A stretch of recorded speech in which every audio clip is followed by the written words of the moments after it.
नमस्कार बच्चों, मैं संगीता सेन आपकी Hindi teacher Envira online school में आपका स्वागत करती हूँ।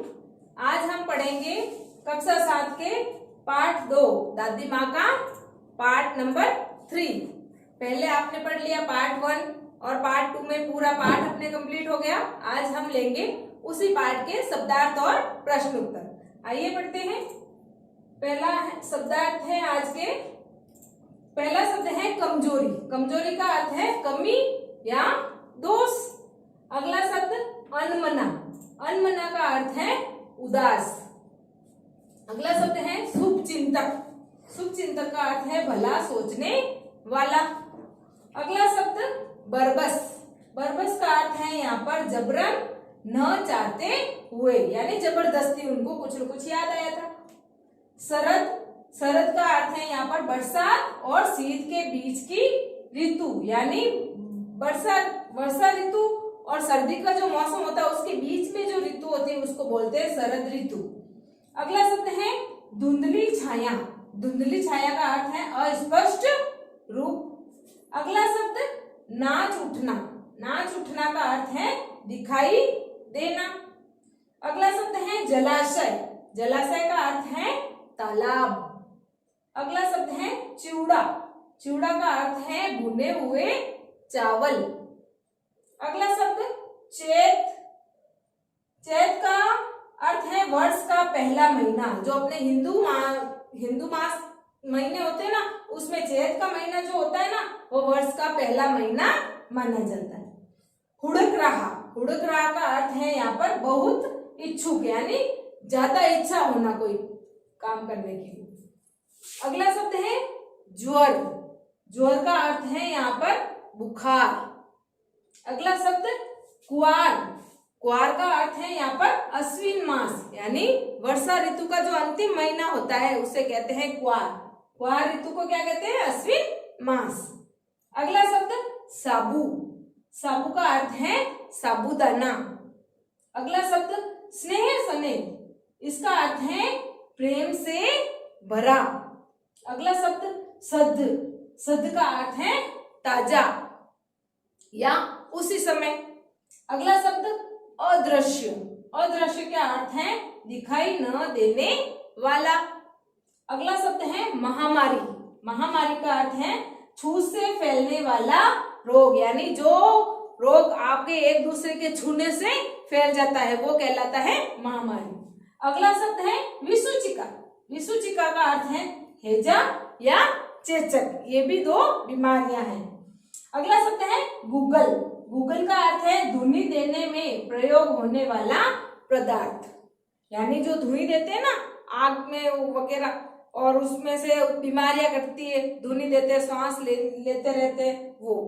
अगला है धूप। धूप का अर्थ है आग में हवन की जाने वाली सामग्री, यानी जो अपन अग्नि में डालते हैं ना वो सामग्री कहलाती है धूप। अगला शब्द है कुनेन मिक्सर।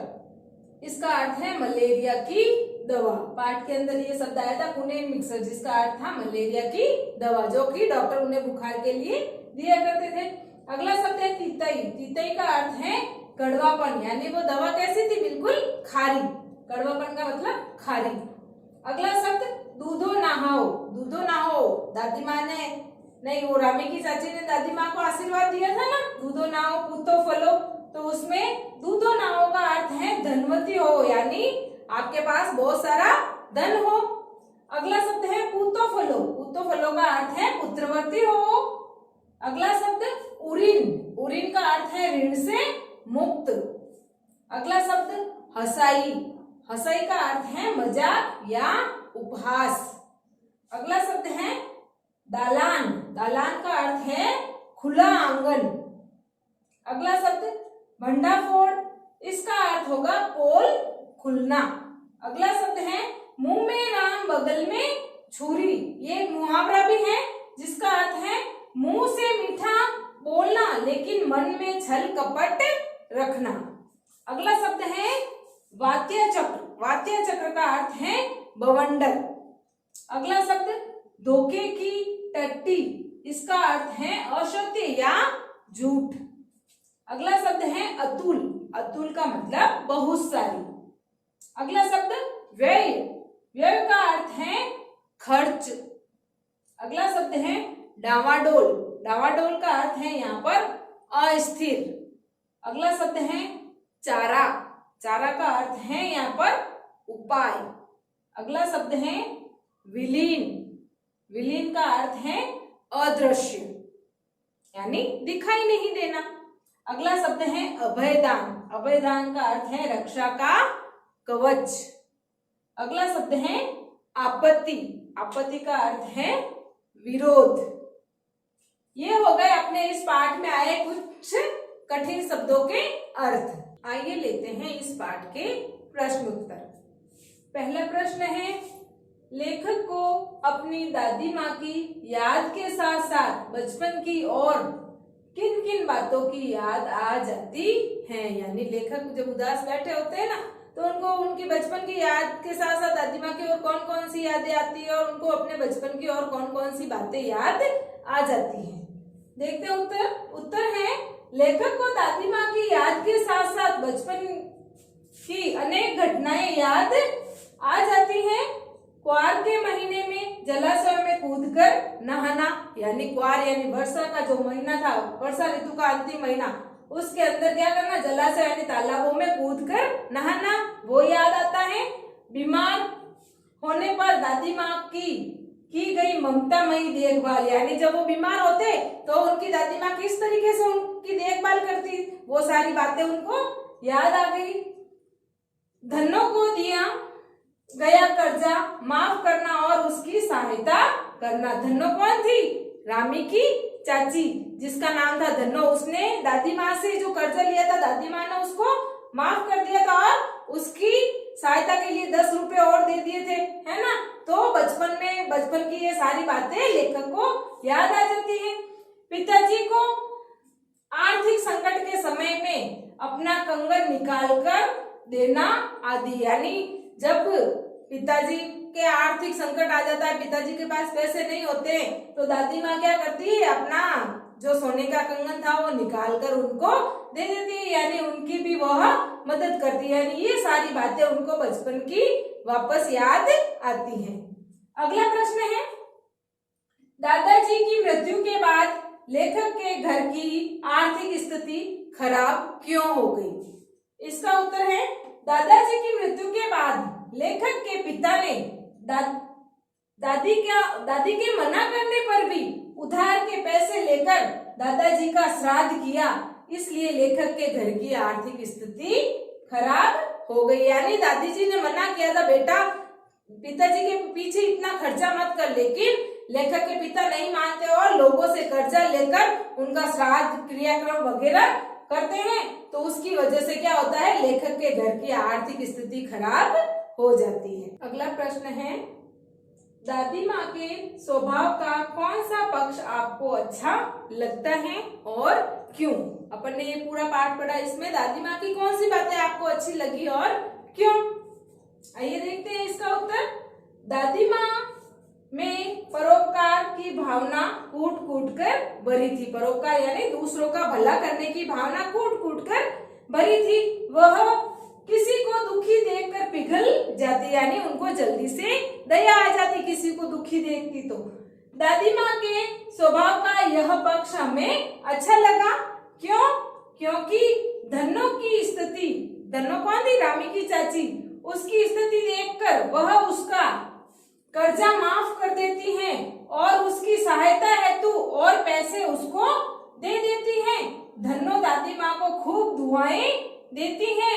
इससे स्पष्ट होता है कि दादी माँ का हृदय दया और परोपकार से भरा था। यानी धन्नो की जो चाची थी, वो दादी माँ पहले तो उससे पैसे मांगती है कि मेरे पैसे सूद सहित मेरे को वापस कर, लेकिन जब धन्नो बताती है कि उसकी बेटी की शादी है, मेरे पास पैसे नहीं है, तो दादी माँ को उस पर क्या आ जाती है, दया आ जाती है, उसका कर्जा भी माफ कर देती है और ऊपर से उसको 10 रुपए और देकर आ जाती है, उसकी सहायता करती है।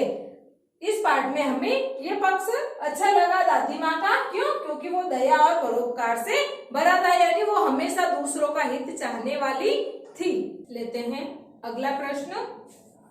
आपने इस कहानी में महीने के नाम पढ़े, जैसे क्वार, आषाढ़, माघ। इन महीनों में मौसम कैसा रहता है लिखिए। यानी ये हिंदू पंचांग के अनुसार है क्वार, आषाढ़, माघ, लेकिन हम आपको बताते हैं इस महीने में कौन कौन से महीने होते हैं। पहला है क्वार। क्वार आश्विन का महीना कहलाता है। आश्विन का महीना जो अभी चल रहा है, सितंबर अक्टूबर के बीच, नवंबर तक जो ये महीना चलता है ना, सितंबर अक्टूबर की वर्षा के अंतिम दिन, तो वो कहलाता है आश्विन महीना। उसे कहते हैं क्वार का महीना। क्वार का महीना वर्षा ऋतु का अंतिम महीना होता है। इस महीने में वर्षा प्राय थम जाती है, यानी बंद हो जाती है। इस मौसम में न गर्मी होती है न ठंड, यानी न ज्यादा गर्मी होती है न ज्यादा सर्दी। अगला महीना है आषाढ़ का महीना। आषाढ़ का महीना कौन सा होता है? जून जुलाई वाला, है ना। उसमें आषाढ़ के महीने में बरसात होती है और गर्मी कम हो जाती है, यानी जून जुलाई अगस्त आता है तो बरसात स्टार्ट हो जाती है और धीरे धीरे गर्मी क्या होने लगती है? कम होने लगती है। अगला है माघ। माघ का महीना होता है दिसंबर और जनवरी के बीच में, जो महीना आता है ना, दिसंबर जनवरी फरवरी के वाला, उसमें माघ का महीना दिसंबर और जनवरी इनके बीच में आता है। माघ के महीने में बहुत ज्यादा सर्दी होती है, यानी पोष महीना होता है ना, वो दिसंबर होता है, उसके बाद आता है माघ। माघ महीना जनवरी का कहलाता है, उसमें बहुत ज्यादा सर्दी पड़ती है। ये हो गया आपके महीनों की जानकारी। अब लेते हैं अगला प्रश्न। अपने अपने मौसम की अपनी अपनी बातें होती हैं, इस कथन के अनुसार बताइए कि किस मौसम में कौन कौन सी चीजें विशेष रूप से मिलती है। यानी लेखक ने एक बात कही है, लेखक ने अपने इस पाठ में कुछ बताते हुए कहा है कि अपने अपने मौसम की अपनी अपनी बातें होती है, यानी अलग अलग मौसम में अलग अलग चीजें मिलती है। क्या क्या मिलती है और किस किस मौसम का क्या क्या महत्व होता है, आइए पढ़ते हैं। उत्तर है हर मौसम में अलग अलग चीजें मिलती है, यानी हर मौसम की ऋतु के अकॉर्डिंग अलग अलग फल, अलग अलग सब्जियां, अलग अलग त्योहार वगैरह आते रहते हैं और अलग अलग चीजें मिलती हैं। जैसे गर्मी में खरबूज, तरबूज, ककड़ी आदि फल मिलते हैं, यानी गर्मी के मौसम में क्या मिलते हैं? खरबूज, तरबूज और ककड़ी। और आगे है बरसात। बरसात में ज्यादातर आम, जामुन आदि मिलते हैं। अगला है सर्दी का मौसम, यानी ठंड का। ठंड के मौसम में गरम गरम पकोड़े, जलेबी, कचौड़ी आदि, यानी इन मौसमों में हमें ये चीजें खाना ज्यादा अच्छा लगता है। ये हो गया अपना कक्षा 7 का पाठ 2 दादी माँ पूरा। धन्यवाद।